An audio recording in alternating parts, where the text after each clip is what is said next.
Have a Nice Death is a 2D platformer game about how death just can't get a break. Demons have broken loose of their chains and are causing all kinds of havoc in the underworld. This is like when you're the head manager of the office. It's the week before your 2-week vacation to the Turks and Caicos, and all hell breaks loose that week. This is not something you can check out from and leave it to a middle manager. You gotta handle this before you clock out on Friday. It's gonna be a long week, but oh baby, once it's over, absolute bliss for 2 weeks. I like the presentation of the game. It looks great. There's lots of details in the environments. The characters are interesting and humorous. They have a silliness to them. I don't have a ton to say about this part. It just looks and sounds good. I do start to run into problems while playing the game though. I played a good amount of this when it first came out in early access around early March of this year. At that time, there weren't a lot of reasons to fight enemies because much of the time they don't drop anything. You collect souls sometimes from an enemy that drops them, but most of the time you have to wait until you get to these more difficult rooms where you're locked in and multiple waves of enemies show up. At the end, you get souls and maybe some other items.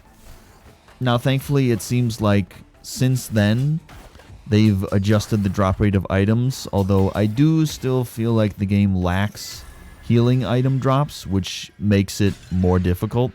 And the health system is a little different than other games. Let's say you have 65 HP, which is the white health bar.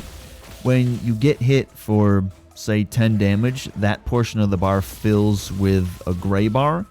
Now you're at 55 white bar HP and 10 gray bar each HP. If you keep getting hit, the gray bar stays as an indicator for how much HP you can heal back. So you can start at 65 HP, get hit a few times, and then you have a new max HP of 39. You can't heal to 65 HP unless you get a special item that can do that, which I think you can buy in a shop if it shows up. Or recently I've gotten a couple of those drops from random enemies. I still think the healing items are few and far between though. I feel that the game as it stands encourages a slower playstyle. A couple of hits can kind of screw you over long term, so avoid enemies or be very careful not to get hit. I think every enemy should drop a few souls so that there's reasons to fight them. That's just my 2 cents. If you look at especially the first hallway or two that you walk through at the beginning of the game, there's a lot of empty space there for what I imagine will be additional characters and things added later. Plus, there are other places where there's a door that's blocked off.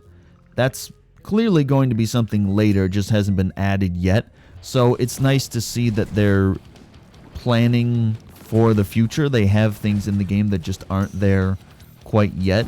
I think this has a good base. Now let's just see how much they can build on top of that. The game is called Have a Nice Death. It's available now on Steam in Early Access for $14.99 USD or your regional equivalent. You can click the like button if you like the video and consider following for more content. Thank you for watching, and I will see you later.